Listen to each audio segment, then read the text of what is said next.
Dos hombres se casaron con las dos hijas del rey de España, con 2 años y medio de diferencia. Uno acabó en la cárcel y ha escrito un libro contándolo todo. El otro se quedó sin nada y no ha hablado jamás. Y hoy, casi 30 años después, sus dos familias están enfrentadas en público por decidir cuál de los dos hizo lo correcto. Piénsalo un momento, porque es una situación insólita. En los años 90, dos hombres normales, sin sangre real, entraron por matrimonio en la familia más protegida de España. Uno era un aristócrata navarro discreto, que trabajaba en la banca de París. El otro era un deportista de élite, jugador de balonmano, un vasco que venía de un pueblo pequeño. Los dos se casaron con una infanta. Los dos entraron en la zarzuela. Los dos recibieron ducados. Y los dos, años después, acabaron fuera, arruinados en lo social o en lo judicial, expulsados de aquel mundo que un día los recibió con honores. Pero cada uno eligió una forma distinta de sobrevivir a la caída. Iñaki Urdangarín decidió hablar. Publicó unas memorias donde cuenta su versión de todo. Jaime de Marichalar decidió callar. Lleva casi 20 años sin abrir la boca. Y en enero de 2026, el hermano de Jaime rompió el silencio por él, y lo hizo para cargar contra Urdangarín de una forma tan brutal que provocó una guerra pública entre las dos familias. Hoy vamos a contar esa historia completa. Vais a conocer a los dos hombres que entraron en la familia real española por la puerta del matrimonio. Vais a entender cómo cayó cada uno, uno por un escándalo judicial y otro por un divorcio blindado. Vais a leer lo que Urdangarín ha escrito en su libro sobre cómo se sintió realmente dentro de la zarzuela. Vais a escuchar las palabras exactas con las que Álvaro de Marichalar lo destrozó en público. Y vais a descubrir cómo respondió Jaime cuando le preguntaron, con una frase de 6 palabras que dice muchísimo más de lo que parece. Y quiero dejar clara una cosa antes de empezar. Este canal no toma partido en el debate entre monarquía y república, que es una cuestión legítima que cada uno decide por su cuenta. Y tampoco vamos a juzgar quién de estos dos hombres se comportó mejor, porque esa es precisamente la pregunta que os vamos a dejar a vosotros al final. Aquí solo contamos lo que está documentado, con las citas exactas y atribuidas a quien las dijo. Y mientras lo contamos, va a quedar flotando la misma pregunta que recorre cada historia de este canal. ¿De qué sirve casarte con una infanta de España, recibir un ducado, entrar en la familia más poderosa del país, si acabas o en la cárcel o sin nada, y encima con la gente discutiendo en televisión sobre si tienes derecho a contar tu propia vida? Porque estos dos hombres lo tuvieron todo, y los dos descubrieron que en esa familia los que entran por matrimonio nunca dejan de ser invitados. Para entenderlo, hay que volver a los años 90, a 2 bodas y a 2 catedrales. Todo empieza con 2 ceremonias que España vivió como acontecimientos nacionales, separadas por 2 años y medio, y que hoy se ven de una manera muy distinta a como se vieron entonces. La primera fue el 18 de marzo de 1995, en la Catedral de Sevilla. Aquel día, la infanta Elena, hija mayor de los reyes de España, se casó con Jaime de Marichalar y Sáenz de Tejada, un aristócrata navarro de 31 años, cuarto hijo del conde de Ripalda, que trabajaba en el mundo financiero en París. Fue la primera boda de un hijo de los reyes de España, y la primera boda real en el país en 88 años. Sevilla se volcó. Acudieron más de 1.500 invitados, entre ellos miembros de decenas de familias reales de todo el mundo. Y el banquete se celebró en los Reales Alcázares. Jaime se convirtió aquel día en duque consorte de Lugo, con tratamiento de excelencia y la dignidad de grande de España. La segunda boda llegó el 4 de octubre de 1997, en la Catedral de Barcelona, y la protagonizó la infanta Cristina, la hija menor de los reyes, que se casó con Iñaki Urdangarín Liebert, y aquel novio era un personaje muy distinto al primero. Urdangarín venía de un mundo completamente distinto, porque era un deportista de élite, un jugador profesional de balonmano del Fútbol Club Barcelona y de la selección española, un chico vasco que se había criado con sus hermanos en un pueblo pequeño de Euskadi, un tipo grande, atlético, popular, que se había ganado la vida en la pista, y aquella boda tuvo un aire distinto, más moderno, más cercano, y encantó a media España precisamente por eso. La hija del rey se casaba con un deportista. Aquello parecía la prueba de que la monarquía se estaba modernizando. Y fíjate en el contraste entre los dos hombres, porque es la clave de todo lo que vino después. Jaime de Marichalar venía de dentro de ese mundo. Su familia era aristocracia antiquísima, vinculada a la monarquía desde hacía siglos, con condados, palacios y un abuelo que había sido ministro y alcalde de Madrid. Para él, entrar en la zarzuela era subir un escalón dentro de un universo que ya conocía perfectamente. Sabía cómo se hablaba allí, cómo se vestía, cómo se comía y, sobre todo, cómo se callaba. Iñaki Urdangarín venía de fuera, completamente de fuera.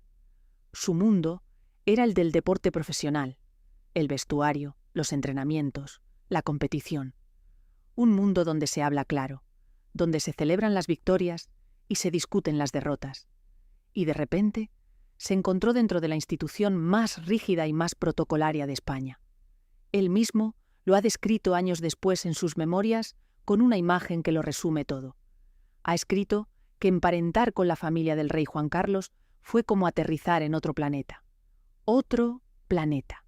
Esa es la expresión que eligió.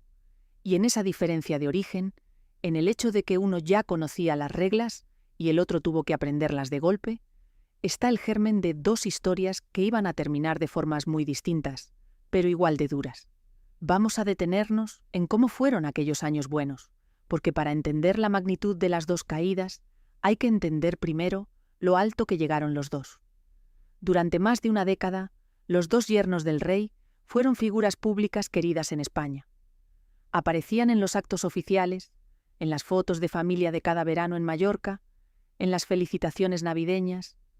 Formaban parte del retrato de esa familia real que se presentaba al país como unida, moderna y ejemplar. Iñaki y Cristina se instalaron en Barcelona y tuvieron 4 hijos. Jaime y Elena tuvieron 2, Froilán y Victoria Federica. Y las dos parejas parecían la prueba viviente de que la monarquía española había sabido adaptarse a los tiempos. Urdangarín, además, tenía algo que en aquel momento resultaba valiosísimo para la Casa Real. Era popular por méritos propios. Era un deportista de élite reconocido, alguien que se había ganado su prestigio en la pista antes de casarse con nadie. Aportaba a la institución una imagen joven, deportiva y cercana que la monarquía necesitaba. Recibió el título de Duque de Palma de Mallorca y durante años fue una de las caras más agradables de la familia. Y conviene entender de dónde venía aquel hombre para calibrar el salto que dio. Iñaki Urdangarín se crió con sus hermanos en un pueblo pequeño del País Vasco, en una familia normal, con una madre llamada Claire, que ha estado a su lado en los peores momentos. Su vida hasta los 29 años había sido la de un deportista profesional. Entrenamientos, viajes en autobús, concentraciones, vestuarios compartidos, la disciplina brutal del deporte de élite. Jugó en el Fútbol Club Barcelona, uno de los grandes clubes de balonmano del mundo, y vistió la camiseta de la selección española. Ese era su universo. Y de pronto, en octubre de 1997, aquel hombre se encontró casado con la hija del rey de España. Con un ducado, con escolta, con protocolo, con la obligación de medir cada palabra que decía en público y cada gesto que hacía delante de una cámara, sin haber recibido ninguna formación para nada de eso, porque nadie le enseña a un jugador de balonmano cómo se comporta un miembro de la familia real. Aterrizar en otro planeta, escribió él muchos años después, y cuesta encontrar una descripción mejor. Jaime de Marichalar, en cambio, había nacido dentro de ese planeta. Su familia pertenecía a la aristocracia española más antigua. Su padre era conde de Ripalda. Su abuelo había sido ministro y alcalde de Madrid. Él se había formado en Francia, trabajaba en el mundo financiero en París, hablaba varios idiomas y se movía en los círculos donde la discreción es la primera regla que se aprende, mucho antes que cualquier otra. Cuando entró en la zarzuela, ya sabía cómo funcionaba aquella casa. Y esa diferencia de origen explica una parte importante de todo lo que vino después, incluido el debate de hoy. Porque a Jaime nadie tuvo que enseñarle que allí dentro no se habla. Lo llevaba puesto de fábrica. Y a Iñaki nadie se lo enseñó nunca. O al menos, él no lo interiorizó del mismo modo. Y por eso, casi 30 años después, ha acabado escribiendo 300 páginas contando su versión de todo. Pero por debajo de aquella fotografía perfecta, según ha contado él mismo en sus memorias muchos años después, la realidad era bastante más fría. Urdangarín ha escrito que nunca llegó a crear vínculos afectivos reales dentro de aquella familia, ni siquiera en los buenos momentos. Y ha añadido una frase todavía más dura sobre lo que pasó cuando llegaron los problemas. Ha escrito que cuando las cosas se pusieron muy feas, se sintió abandonado. Esa es su versión, y conviene tomarla como lo que es, la versión de una de las partes. Pero encaja con algo que este canal ha contado muchas veces sobre cómo funciona esa institución. Los que entran por matrimonio en una familia real son, en la práctica, personal de apoyo. Sirven mientras suman a la imagen del conjunto. Y en el momento en que restan, el mecanismo de protección se cierra y los deja fuera. Le pasó a Jaime de Marichalar, le pasó a Iñaki Urdangarín y le ha pasado a consortes de medio mundo a lo largo de la historia. La diferencia entre estos dos hombres es que a uno lo tumbó un tribunal y al otro lo tumbó un divorcio. Y esas dos caídas, aunque parezcan muy distintas, terminaron produciendo exactamente el mismo resultado. Los dos acabaron fuera, despojados de todo, convertidos en el problema del que nadie quería hablar. Si esta historia te está atrapando, suscríbete al canal, porque ahora vamos a contar cómo cayó cada uno. Y empezamos por el caso que todo el mundo recuerda, porque acabó en un juzgado. En 2011, el nombre de Iñaki Urdangarín empezó a aparecer en la prensa española asociado a algo muy distinto al deporte. Se llamaba Caso Noos, por el nombre de un instituto, una entidad sin ánimo de lucro que él había presidido. Y la investigación judicial acabó determinando que a través de aquella estructura se desviaron fondos públicos hacia sociedades privadas. Lo que vino después fue un calvario judicial de años, seguido por todo el país minuto a minuto. Y aquí hay que hablar con precisión, porque este es el terreno donde hay que ser exacto. El caso Noos terminó con una condena firme. Iñaki Urdangarín fue condenado a 5 años y 10 meses de prisión. La infanta Cristina, su mujer, llegó a sentarse en el banquillo como acusada, y fue absuelta de los delitos que se le imputaban. Esa es la diferencia esencial entre ambos, y conviene tenerla clara. Ella fue absuelta, él fue condenado. Y en junio de 2018, Iñaki Urdangarín entró en la prisión de Brieva, en Ávila. Un yerno del rey de España, un duque, un exdeportista olímpico, cruzando la puerta de una cárcel. Fue una de las imágenes más impactantes de la historia reciente de la monarquía española, y probablemente el momento más bajo de la institución en democracia, junto con la salida del país de Juan Carlos, primero 2 años después. Él ha descrito aquella etapa en sus memorias con una frase demoledora por lo seca que es. Ha escrito que fue juzgado, que fue condenado y que pasó más de 1000 días y 1000 noches en prisión. Y ha añadido que no hay forma suave de decirlo, que fue así, y que aunque duele, es parte de lo que es. 1000 días y 1000 noches. Esa es la contabilidad exacta que él mismo hace de su propia condena, y es una manera brutal de resumir casi 3 años de vida. En el libro, dedica varios capítulos a esos años en Brieva, y los describe como los días más oscuros de su existencia. Cuenta cómo fue la conversación que tuvo con sus hijos antes de entrar. Cuenta cómo eran las visitas de su familia y cómo llenó de fotografías la sala donde los recibía para que aquel espacio resultara menos duro. Y sostiene, y esto también es su versión, que su condena fue excesiva y que estuvo condicionada por su apellido. Ha dicho que le gustaría que no hubiera un estigma, porque ya ha pagado por aquello por lo que se le juzgó. Pero hay un pasaje que va bastante más allá de la queja y que resulta el más revelador de todo el libro. Urdangarín ha escrito que la prisión le permitió poner en contexto lo que había hecho, reconstruirse y ver los comportamientos de los que no puede estar orgulloso y que hicieron sufrir a otras personas. Ha contado que fue a hablar con ellas para pedirles perdón, y ha añadido que todavía le queda uno pendiente, un perdón que no ha dado. Detente un momento a pensar en lo que significa aquella etapa, porque es el episodio que separa esta historia de cualquier otra de la realeza europea contemporánea. Ningún yerno de un rey, en activo, había pisado una cárcel en la Europa reciente. La prisión de Brieva está en la provincia de Ávila, y es un centro penitenciario de mujeres que cuenta con un módulo para hombres. Allí ingresó, en junio de 2018, un hombre que hasta pocos años antes había desfilado en los actos oficiales del Estado español, que había recibido el título de Duque de Palma de Mallorca de manos del rey, y que había representado a España como deportista internacional, y allí pasó, según su propia contabilidad, más de 1000 días y 1000 noches. Lo que él ha contado sobre aquel tiempo tiene detalles que resultan muy humanos.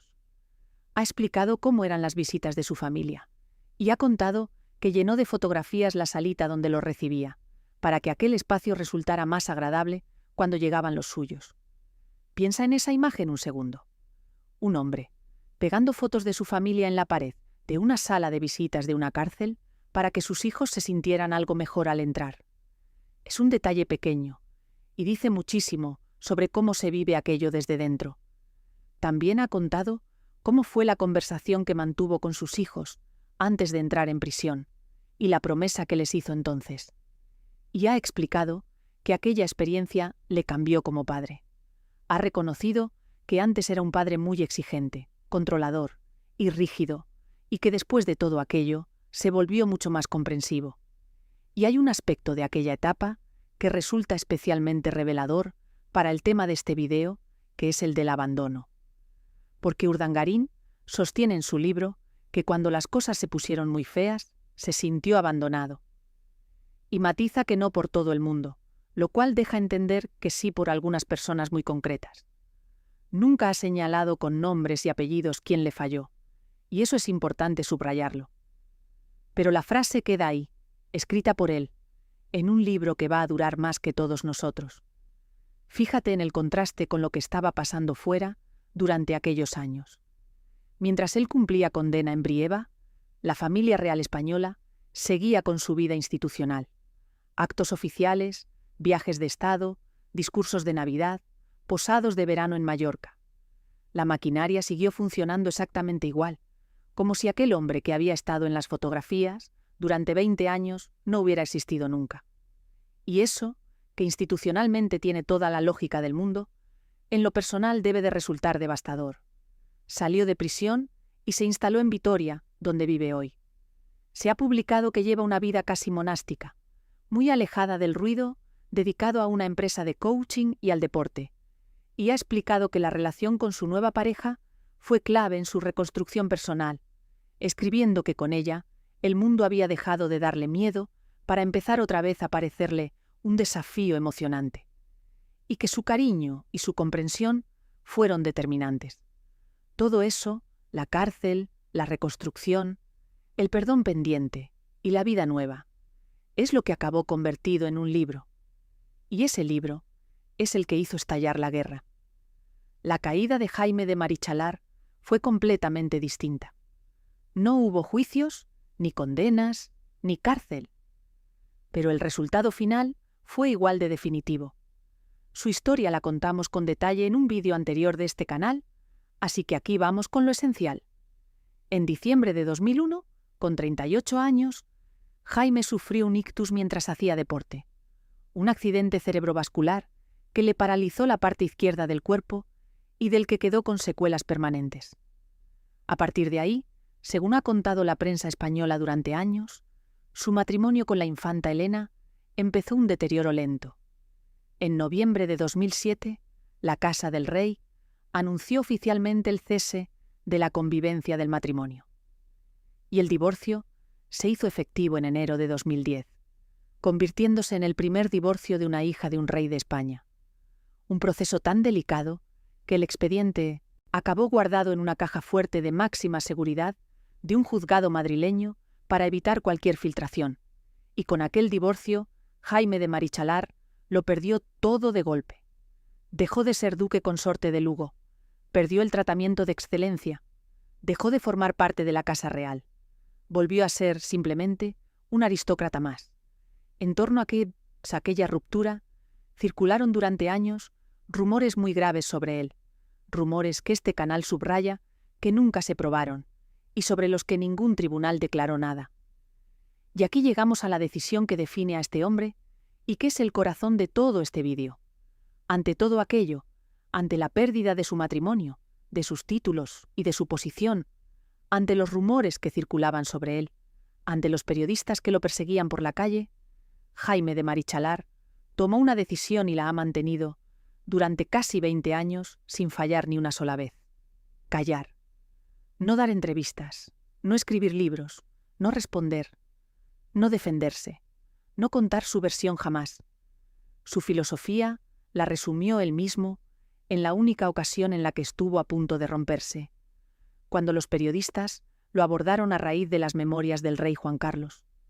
Dijo que no quería hablar, que nunca había hablado y que no iba a hablar entonces, y explicó por qué con una razón muy concreta. Dijo que porque luego todo se saca de contexto. Y conviene comparar las dos caídas, porque el contraste resulta muy revelador. La de Urdangarín fue estruendosa, pública y judicial. Hubo instrucción, hubo juicio oral, hubo sentencia, hubo cámaras a la puerta de los juzgados durante años, y hubo una imagen final imposible de olvidar, la de un hombre entrando en una cárcel. Todo el país pudo seguirla, minuto a minuto, porque todo ocurrió a la vista. La de Jaime de Marichalar fue justamente lo contrario. Silenciosa, administrativa y perfectamente gestionada. Un comunicado escueto de la Casa del Rey anunciando el cese de la convivencia. Un procedimiento discreto. Un expediente guardado bajo llave. Ninguna declaración, ninguna explicación, ningún detalle. Y un hombre que un día aparecía en las fotos oficiales y al día siguiente dejó de aparecer sin que nadie explicara nunca nada al público. Dos maneras opuestas de caer.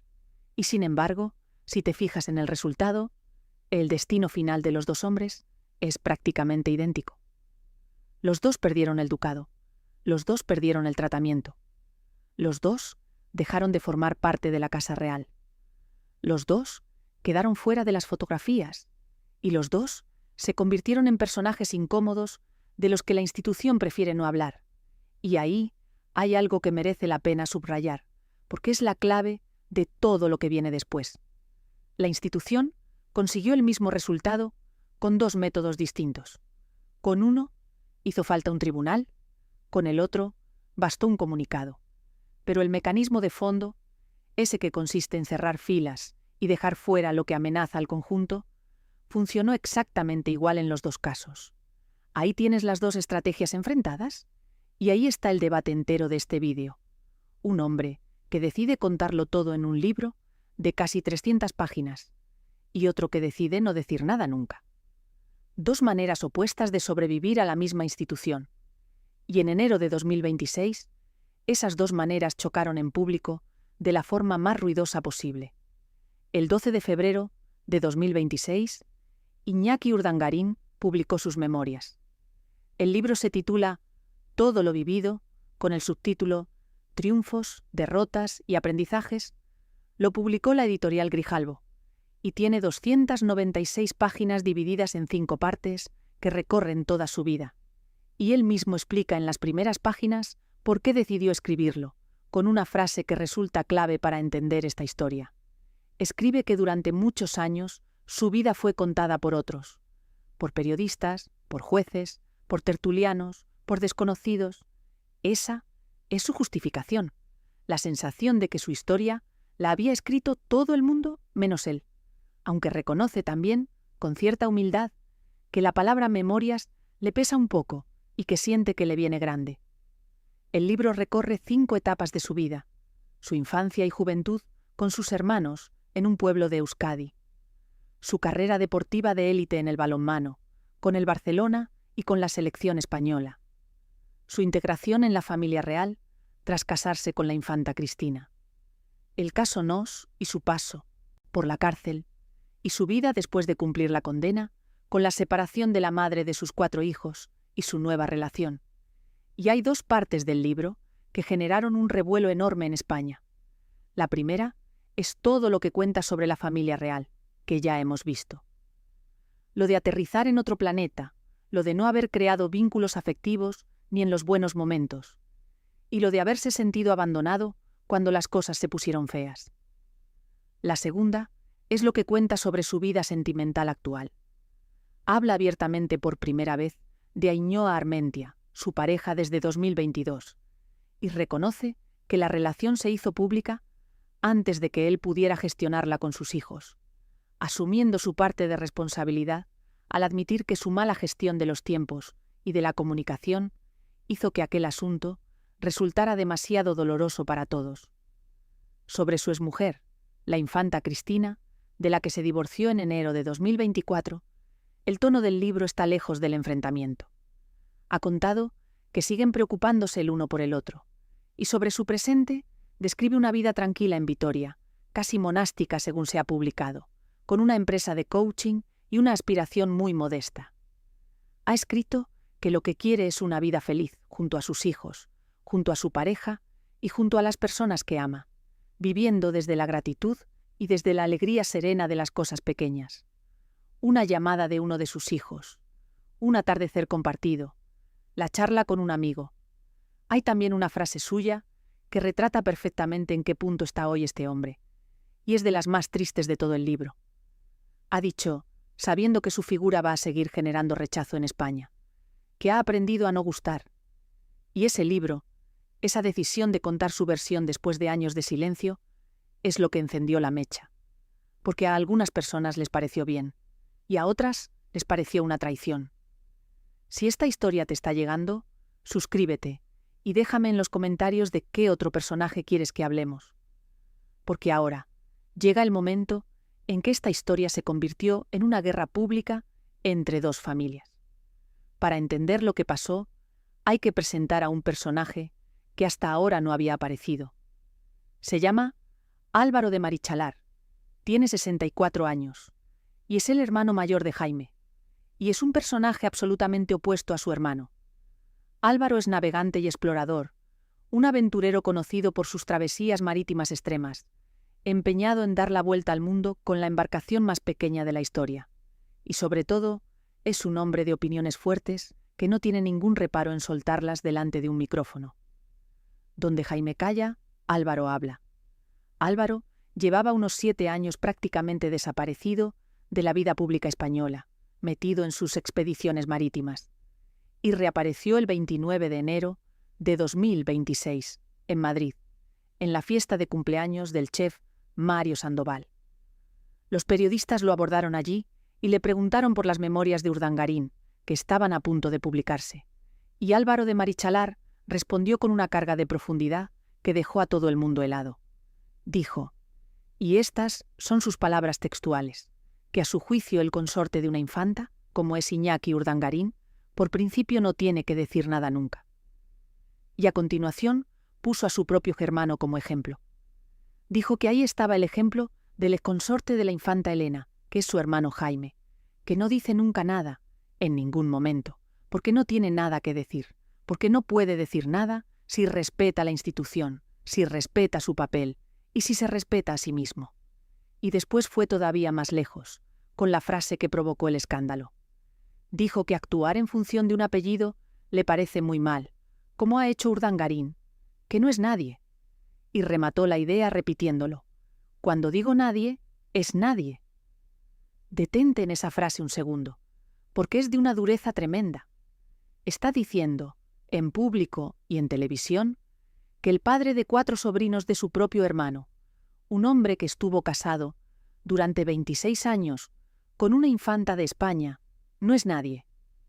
Y añadió que el consorte de una infanta se queda callado siempre, por principio, calladito. Y aún hubo más, porque Álvaro amplió su ataque en una dirección que nadie esperaba. Sostuvo que su idea de que un consorte no tiene nada que decir incluye también a la reina consorte, es decir, a la reina Leticia, Argumentó que la Constitución no atribuye ningún papel político a la consorte y que la labor de la corona es de imparcialidad total, añadiendo que para ser imparcial muchas veces hay que callarse, y que cuando no te callas, por lo menos hay que decir las cosas de manera pulcramente imparcial. Aquellas declaraciones sobre la reina le costaron después una entrevista televisiva bastante tensa con la periodista Sonsoles Onega. También dejó claro que no pensaba leer el libro de Urdangarín, porque decía no tener ninguna necesidad de hacerlo, insistiendo en que un consorte no tiene nada que decir. Y cerró con una afirmación tajante sobre su hermano, asegurando que Jaime sabe muy bien cuál es su función y cuál es su responsabilidad consigo mismo y con la institución, y que nunca dijo nada y nunca dirá nada porque sabe respetarse. Y ahora piensa en lo que acababa de ocurrir, porque el efecto de aquellas palabras fue mucho mayor de lo que Álvaro probablemente calculó. Un hombre que llevaba 7 años navegando por el mundo, alejado de la actualidad española, reaparece en una fiesta de cumpleaños y en 5 minutos de declaraciones consigue 3 cosas a la vez. Ataca frontalmente al exmarido de una infanta, llamándolo nadie. Coloca a su propio hermano como modelo moral sin haberle preguntado. Y de paso, cuestiona públicamente el papel de la reina de España. El revuelo fue inmediato. Aquellas frases abrieron tertulias durante días. Se discutió en televisión si un consorte tiene derecho o no a hablar. Se discutió si Álvaro estaba defendiendo a la institución o haciéndole un flaco favor. Y se discutió, sobre todo, algo que a nadie se le escapó. Y es que el libro de Urdangarín llevaba semanas anunciado y muy comentado, pero fueron aquellas declaraciones las que multiplicaron el ruido a su alrededor, porque conviene decirlo con claridad. Las memorias de Iñaki Urdangarín no revelaban ningún secreto de Estado. Varios analistas señalaron precisamente eso, que el libro no explicaba gran cosa, que no destapaba nada y que no hacía temblar los cimientos de nadie. Es un relato personal, de caída y reconstrucción, escrito por un hombre que quiere pasar página. Lo que convirtió aquel libro en un asunto de portada durante semanas tuvo poco que ver con su contenido, porque fue la reacción que provocó. Y ahí está una de las grandes ironías de esta historia. Quien más contribuyó a que se hablara del libro de Urdangarín fue precisamente el hombre que salió a decir que ese libro no debería existir. Y aquí viene la parte más interesante de todo esto, porque los periodistas, lógicamente, salieron corriendo a buscar a Jaime de Marichalar para preguntarle qué opinaba de todo aquello. Al fin y al cabo, su hermano lo había puesto a él como modelo de comportamiento y había usado su silencio como arma contra su excuñado. Y hay que decir aquí algo importante sobre cómo se contó esto en algunos medios, porque hubo bastante confusión. Varias informaciones dieron a entender que Jaime respaldaba las palabras de su hermano, y algunos titulares llegaron a sugerir que él apuntalaba aquellas críticas. Pero cuando uno lee con calma lo que ocurrió realmente, la escena fue muy distinta. Aquellas frases demoledoras sobre Urdangarín las dijo Álvaro, todas. Jaime no pronunció ninguna de ellas. Lo que hizo Jaime fue exactamente lo que lleva haciendo 20 años. Cuando la reportera lo abordó y le preguntó si había podido leer las memorias de Urdangarín, recordándole que su hermano había comentado que él estaba callado y que Iñaki debería estarlo también, Jaime de Marichalar no se pronunció. Se le vio serio, incómodo, y se limitó a su postura habitual, el silencio.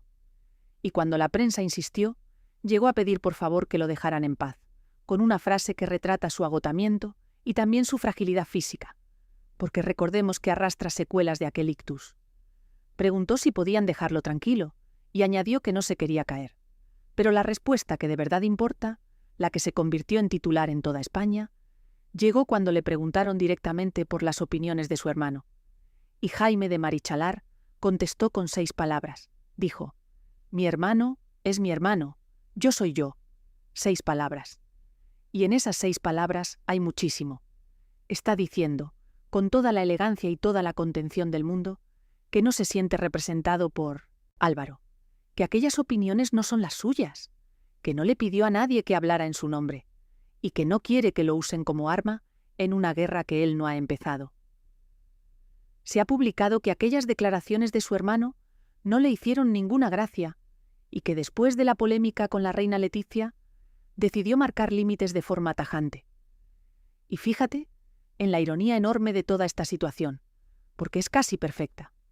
Álvaro de Marichalar salió a defender públicamente la idea de que hay que callarse, y para defenderla habló muchísimo, puso a su hermano de ejemplo de silencio, y al hacerlo, obligó a su hermano a romper el silencio para desmarcarse.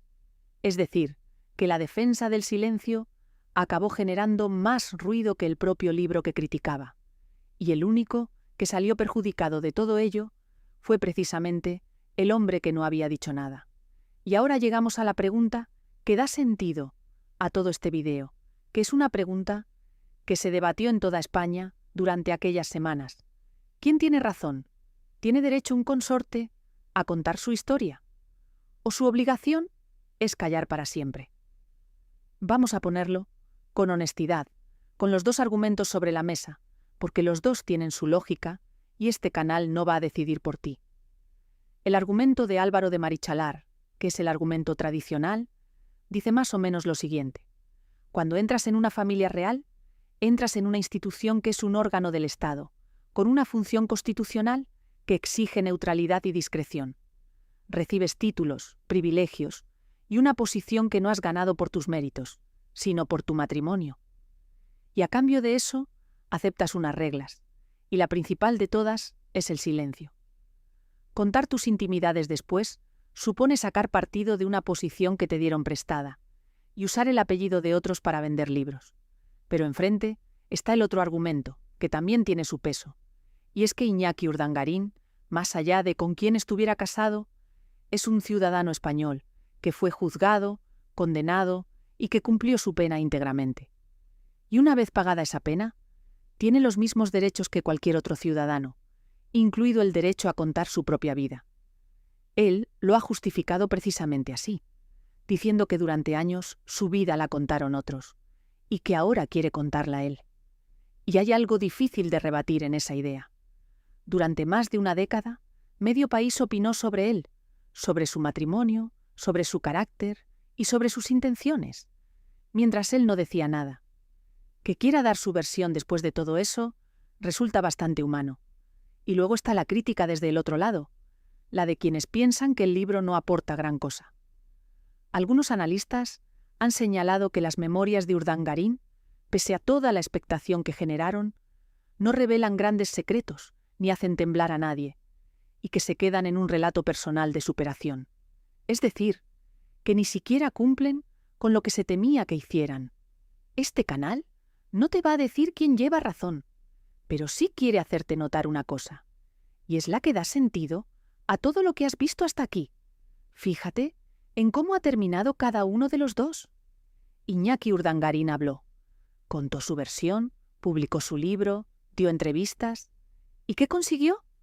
Que su antiguo cuñado lo llamara nadie en televisión, que media España volviera a discutir sobre él, que su nombre volviera a las portadas asociado al caso Nos. Hablar no lo ha limpiado. Jaime de Marichalar calló. Durante 20 años. No dio una sola entrevista, no escribió una línea, no se defendió jamás. ¿Y qué consiguió? Que el rey Juan Carlos, en sus memorias, atribuyera la vida desordenada de su nieto a cierta falta de autoridad paterna, señalándolo a él sin nombrarlo. Que la prensa lo persiga igual por la calle. Que su propio hermano lo use como arma en una guerra ajena. Callar tampoco lo ha protegido. Y hay un tercer elemento en esta ecuación del que casi nadie habla y que conviene poner sobre la mesa. Las dos mujeres. Porque en todo este debate sobre si los yernos deben hablar o callar, las dos infantas han hecho exactamente lo mismo que Jaime. Guardar silencio. Ni la infanta Elena ni la infanta Cristina se han pronunciado sobre nada de esto. Ninguna ha publicado memorias. Ninguna ha dado su versión de su propio divorcio. Y las dos siguen apareciendo, con mayor o menor discreción, en el entorno de la familia. Y esa es una diferencia que lo explica casi todo. Ellas llevan el apellido, nacieron dentro, y a los que nacen dentro, la institución los protege incluso cuando los aparta, porque su caída sería también la caída de la propia institución. A los que llegan de fuera, en cambio, se los puede soltar sin que nada se rompa. Por eso el debate sobre el silencio recae siempre sobre los consortes y nunca sobre los que llevan la sangre. También conviene señalar algo sobre la relación entre Jaime y Elena, porque contradice la idea de una ruptura amarga.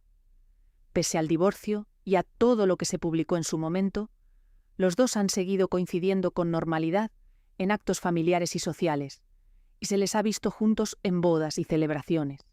Han criado a 2 hijos y han mantenido una relación cordial durante casi 20 años. Es decir, que la guerra que estalló en 2026 no la protagonizaron los divorciados, la protagonizaron sus familias. Ahí está la conclusión incómoda de esta historia. Los dos eligieron estrategias opuestas, y a los dos les fue mal.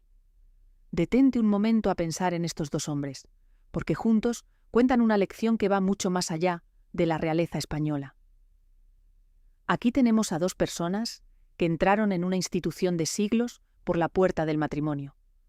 Uno venía de la aristocracia y conocía las reglas. El otro venía del deporte y tuvo que aprenderlas de golpe.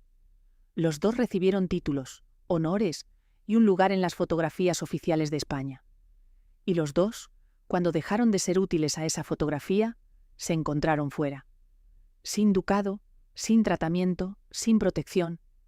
Uno tras un divorcio, el otro tras una condena. Pero los 2 fuera. Y aquí está la lección. Y es una lección sobre el precio de entrar en algo que no es tuyo. Porque una institución como esa tiene siglos de experiencia en una sola cosa, que es sobrevivir. Ha sobrevivido a guerras, a repúblicas, a exilios y a revoluciones. Y sobrevive porque tiene un mecanismo automático de protección que consiste en cerrar filas y dejar fuera lo que amenaza al conjunto. Los que nacen dentro tienen el apellido y no se les puede expulsar del todo. Los que entran por matrimonio se quedan siempre en la periferia. Son invitados. Y a los invitados se les puede pedir que se vayan. Y hay algo casi cruel en la trampa que se les plantea a estos hombres. Si hablan, se les acusa de traicionar a la institución y de comerciar con un apellido que no es suyo. Si callan, quedan indefensos, sin poder responder a lo que otros digan de ellos, y su silencio se convierte en el hueco perfecto donde cualquiera puede escribir la versión que quiera. Iñaki Urdangarin eligió la primera opción y ahí está el resultado. Jaime de Marichalar eligió la segunda y ahí está el suyo. No había buena salida. Y conviene decir también que ninguno de los 2 es un santo, y este canal no los va a pintar como víctimas inocentes. Uno fue condenado por un tribunal en una sentencia firme por hechos que perjudicaron a las arcas públicas.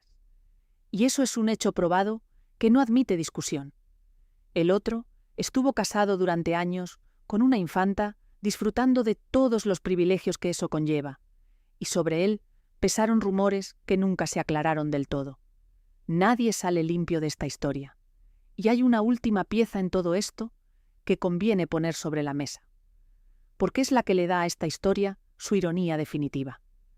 Fíjate en quién hizo exactamente lo mismo que se le reprocha a Urdangarin. En otoño de 2025, apenas unos meses antes de que estallara toda esta guerra, el rey Juan Carlos publicó sus propias memorias, un libro de más de 500 páginas donde da su versión de su reinado, de sus escándalos financieros, de su vida sentimental y de sus relaciones familiares. Es decir, que el hombre que estuvo 40 años en el trono, el que encarnaba la institución entera, decidió también contar su versión por escrito, y nadie de la familia salió a decir que no tuviera derecho a hacerlo. Nadie afirmó que un rey debe callarse por principio. El debate sobre si conviene o no hablar se abrió únicamente cuando quien habló fue el yerno, el deportista vasco, el que había llegado de fuera. Este canal no saca de ahí ninguna conclusión moral, porque no le corresponde y porque las 2 situaciones son distintas en muchos aspectos. Pero sí te invita a que te fijes en ese detalle, porque dice bastante sobre cómo funcionan las reglas dentro de estas casas. Las normas que se aplican a quien lleva el apellido y las que se aplican a quien llegó por matrimonio no siempre son las mismas normas. Y esa asimetría, más que ninguna otra cosa, es lo que explica por qué estos 2 hombres acabaron donde acabaron. Pero la pregunta de fondo sigue ahí, y es una pregunta que va más allá de estos dos nombres. ¿Qué le debe una persona a una institución que un día la acogió y otro día la expulsó? ¿Le debe silencio para siempre? ¿O una vez que te han dejado fuera, tu vida vuelve a ser tuya y puedes contarla? Y llegamos a la verdad que recorre cada historia de este canal. Que ni un ducado, ni una boda en una catedral, ni entrar en la familia más poderosa de España te protegen de acabar señalado, expulsado y discutido en público. Estos dos hombres lo tuvieron todo, y los dos descubrieron, cada uno a su manera, que en esa casa el apellido de los que llegan de fuera nunca llega a pesar lo suficiente. Mira esta historia entera, de principio a fin, y verás que es la historia de dos caminos opuestos que llevaban exactamente al mismo sitio. Dos hombres se casaron con las dos hijas del rey de España con 2 años y medio de diferencia, en 2 catedrales ante el país entero. Uno era aristócrata y banquero, el otro deportista de élite. Los dos recibieron un ducado. Los dos aparecieron durante años en las fotos oficiales de la familia real. Uno cayó por un divorcio blindado, cuyo expediente acabó en una caja fuerte. El otro cayó por una condena firme y pasó, según sus propias palabras, más de 1000 días y 1000 noches en prisión. Uno decidió no hablar jamás. El otro decidió contarlo todo en un libro de casi 300 páginas. Y en enero de 2026, el hermano del primero salió a decir en público que el segundo no es nadie, y el primero tuvo que salir a decir que su hermano es su hermano y que él es él. Su historia es la prueba de que cuando una institución poderosa te expulsa, ya no hay estrategia buena. Puedes hablar y te llamarán traidor. Puedes callar y te convertirán en el culpable silencioso al que todos pueden señalar sin miedo a que respondas. La institución sigue en pie en los dos casos, y los dos hombres siguen fuera. Y su historia no termina aquí, porque es solo una pieza más de la gran saga de los Borbones que este canal lleva años recorriendo. Ya conocéis la de Jaime de Marichalar, el padre al que un rey culpó por escrito de perder a su hijo. La de la infanta Cristina, del palacio al banquillo de los acusados. La de Froilán, el nieto de los escándalos que hoy cuida a su abuelo en el destierro. La de Victoria Federica, la nieta que se hizo a sí misma. Y la del propio Juan Carlos, que acabó escribiendo sus memorias desde Abu Dhabi, haciendo exactamente lo mismo que Álvaro de Marichalar le reprocha a Urdangarín, contar su versión. Así que si quieres seguir tirando del hilo de los secretos más oscuros, de las grandes fortunas y de las grandes coronas, suscríbete, dale a la campana y déjame en los comentarios de quién quieres que hablemos ahora. Y cuéntame también qué piensas tú, porque este es un debate de verdad y me interesa mucho tu opinión. ¿Crees que Iñaki Urdangarín tiene derecho a contar su vida después de haber cumplido su condena? ¿O crees que quien entra en una familia real acepta callar para siempre, como defiende Álvaro de Marichalar? Y sobre todo, ¿a quién de los dos yernos crees que le ha ido mejor? ¿Al que habló o al que calló? Te leo. Gracias por acompañarme hasta el final y por asomarte a la guerra de los yernos del rey. Nos vemos en el próximo vídeo.